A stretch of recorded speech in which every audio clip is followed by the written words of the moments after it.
Joining us on the Guadalupe Radio Network to talk all about their initiatives to help the poor and feed the hungry in the greater Houston area is Michelle Shonbeck. She is the president and CEO of the Christian Community Service Center, also known in the greater Houston area as CCSC.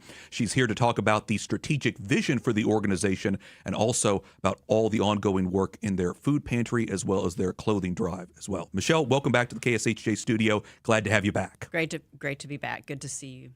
Of course, it's been a tough time, as you know, within the last several weeks with a lot of Americans losing SNAP benefits, people who are hungry in need of food.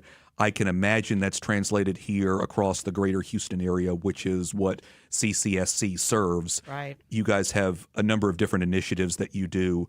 But first, bring me up to speed on what's going on with, is there been an uptick in people who have come to you guys in need of help from you guys who run a food pantry? Yeah, absolutely. We run 2 food pantries, and of course, we'll talk about the strategic plan. Kind of to put things into context, I want to share a couple of statistics with your readers. In 2024, Houston had the highest poverty rate among major U.S. cities, 21.2% of Houstonians living below the poverty line, and then the highest child poverty rate among the top 10 U.S. cities, 31.7%. So that's kind of the context of everything. And then, of course, you're right. With SNAP benefits, the issue there, you have folks who were depending on that to be able to feed themselves and their families. So that went into effect, of course, November 1. And so we have a couple days worth of data in our food pantries. And what we've seen the first couple of days is a 25% increase in the number of folks walking in needing assistance. And of course, as you can imagine, we're fielding a lot of phone calls, and we don't know what the future brings. But there are a lot of people suffering in our community. Michelle, I'm sorry, I just want to let that sink in. 25% more in terms of an uptick. This week. Yes, wow. That's right. Okay. And if I can just share a quick little story, one of the first people who came in Monday was a single mom to a 5-year-old girl.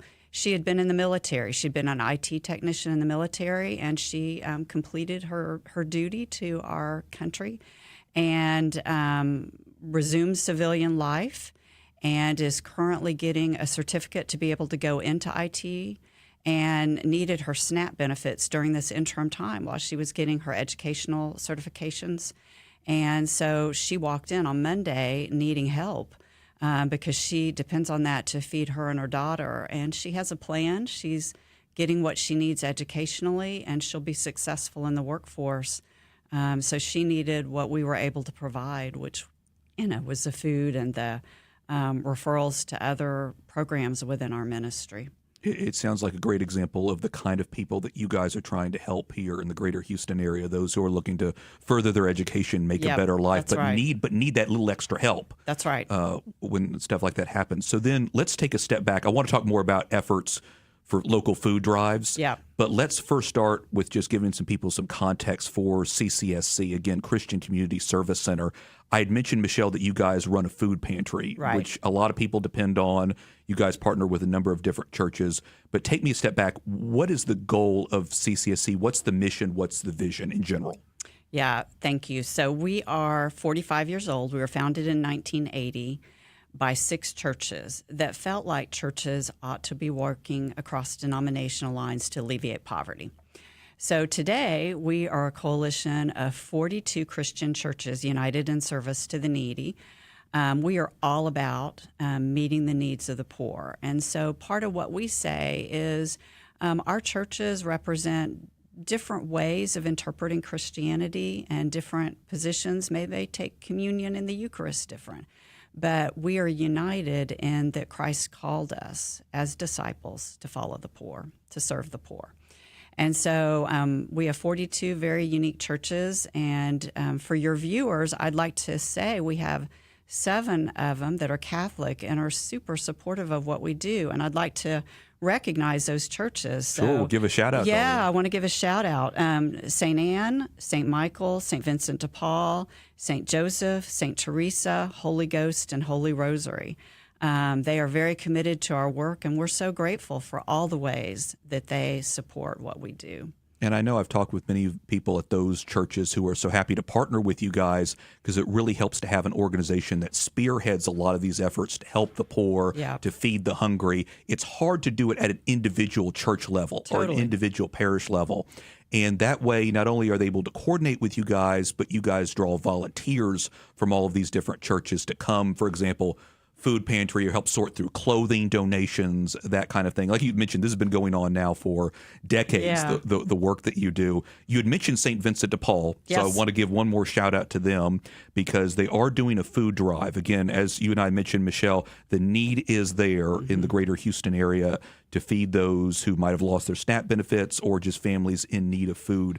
So people are encouraged to drop off food, canned food in particular, at St. Vincent de Paul Parish office, non-perishable food. That's specifically what we're talking about here. That's right. So, and I'm sure that you're hearing from other churches that are trying to do the same kind of thing right now. Yes, we have several churches that have reached out to us, in particular, the last couple of weeks, knowing there was going to be a flood of people. And we're so grateful to our churches to be able to step up and help us to help the community. And, kind of putting things in context, one of the ways that I look at our mission is that there's kind of three pillars to our work. Basic needs, which is where hunger falls in, is where we're talking now. Partnering with that is pillar 2, which is workforce development. And so we don't call it employment because a lot of the folks we help are employed. Workforce development is all about skill building, of course, finding work, and really helping to raise folks' income and their assets. And then the third pillar is our youth serving programs that provide some targeted, address targeted needs for youth and their families. So those three things really encompass the way we fulfill our mission in serving the community. Very good. Like I said, you've been doing this kind of work, CCSC has been for decades. In addition to all of that, you guys are looking ahead to the future. Yeah. You have a strategic vision, next 5 years or so. Right. You were telling me that part of that involves another food pantry?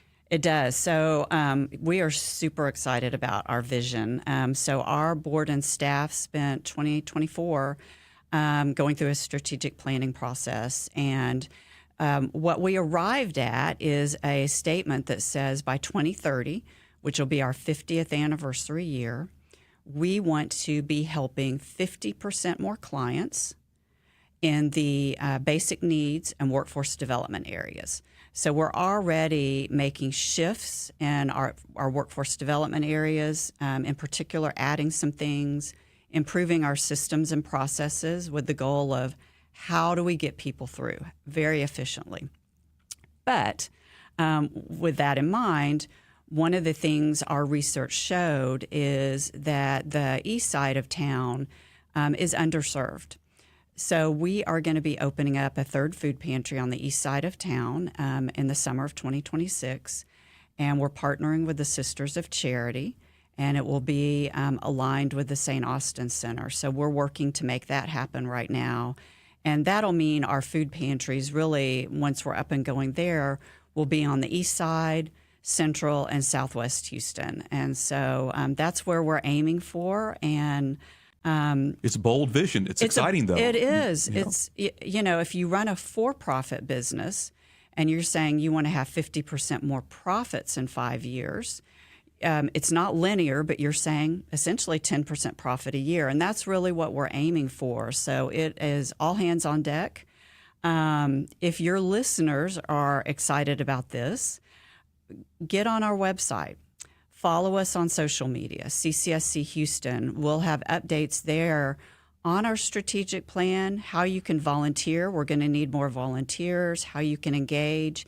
And then, of course, we have information there on food drives. So if you're listening to this and thinking, I might want to do a food drive in February around Valentine's Day, you can certainly call us, follow on social media, and there'll be information there. Yeah, I'm glad you mentioned that, Michelle, because you guys with CCSC, again, Christian Community Service Center is what people can look up.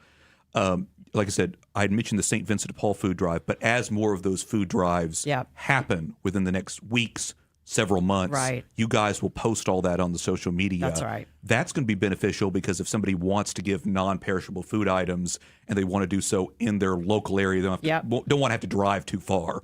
They can drop that off and help out some people. So that's great. So yes, so we'll encourage people to follow you guys on social media. Again, Christian Community Service Center, or CCSC Houston. So you had mentioned the need, Michelle, for more volunteers. And if I'm thinking correctly, there's a need for bilingual volunteers in particular. 100%. That's exactly right. So we are an organization that the volunteers are the grease behind our mission, so to say. They help us chug along.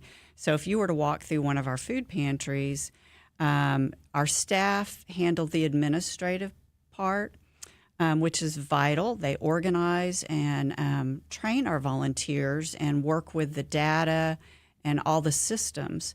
But it is our volunteers who are answering our crisis line, greeting the clients who come through, actually conducting the interviews, hearing the family story, and discerning how we at CCSC can help, and or referring some of our clients to collaborative partners across the community that can augment what we're doing.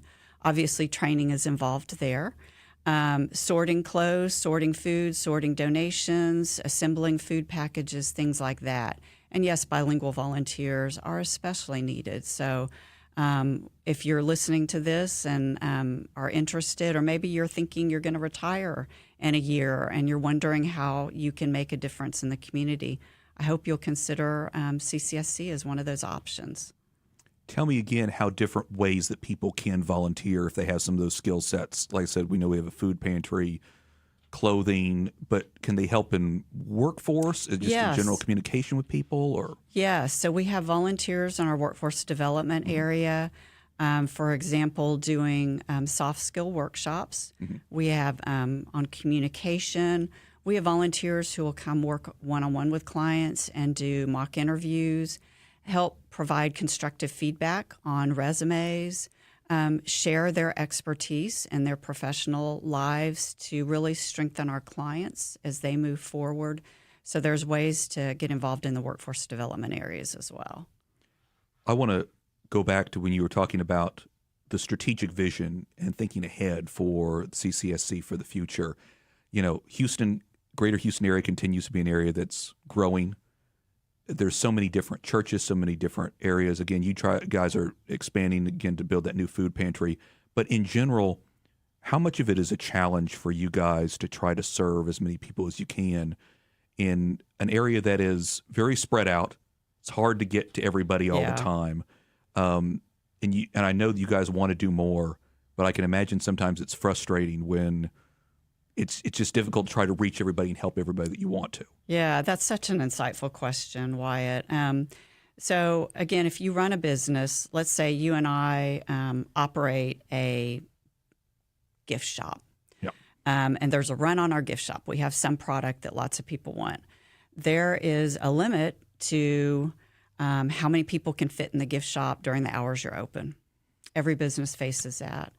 And so we do too. And part of our strategic plan with us wanting to serve more people is taking an assessment of our current systems and saying, okay, let's be strategic about this. Are there changes we need to make to our systems and processes to get more people through?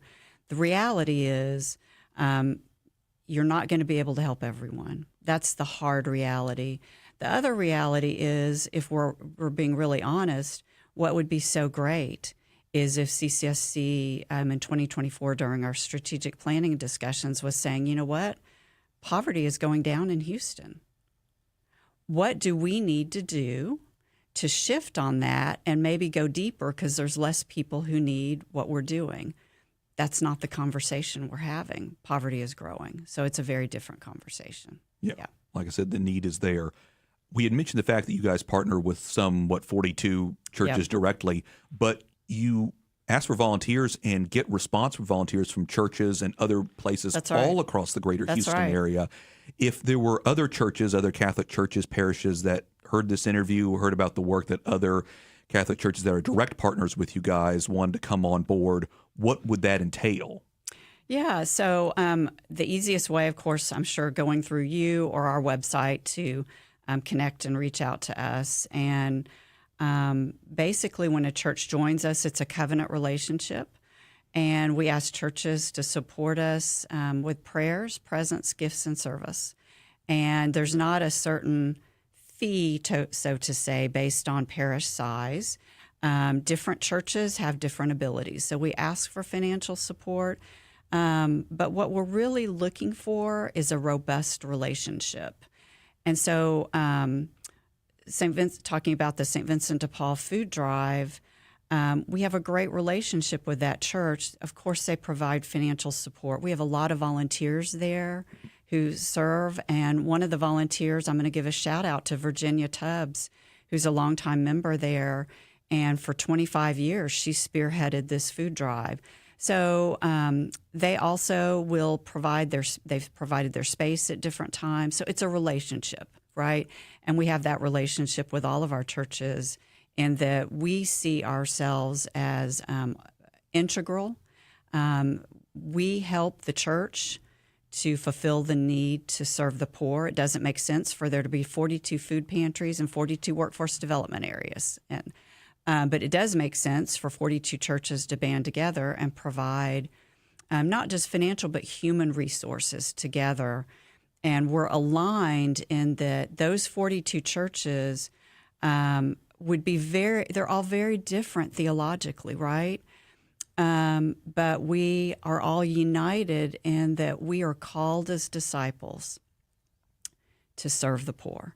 Jesus was very clear in the familiar passage of Matthew 25 that when we feed the hungry, when we visit the imprisoned, when we serve people who live in the margins, we are serving him. We are called to see the face of Christ on each person who comes through. And that's really what our churches are all about, is buying into that we represent them in the community by providing food, by providing hope, by providing assistance to help people to be financially secure. Amen. Very good. So again, just to recap, we have the upcoming food drive at St. Vincent de Paul. In addition to that, there's going to be more food drives, not only within the next weeks, several months. And again, we urge people to just stay in touch with you guys, perhaps follow you guys on social media. Again, Christian Community Service Center, also known as CCSC. They can look that up. You guys are going to be posting upcoming food drives if people want to help. They can also reach out to you guys in different capacities if they want to volunteer, figure out how they can volunteer as well based on whatever their own schedule is. That's right. And their availability. So we really appreciate that. Again, Michelle Shonbeck, President, CEO, CCSC. Before I let you go, real quickly, what's the website? The website, CCSCHouston, all one.org. Pretty easy. CCSC. Yeah. Houston. Very good. Okay. Michelle Shonbeck, President, CEO, again, Christian Community Service Center. Thank you so much for being with us. We really appreciate it. Thank you, Wyatt.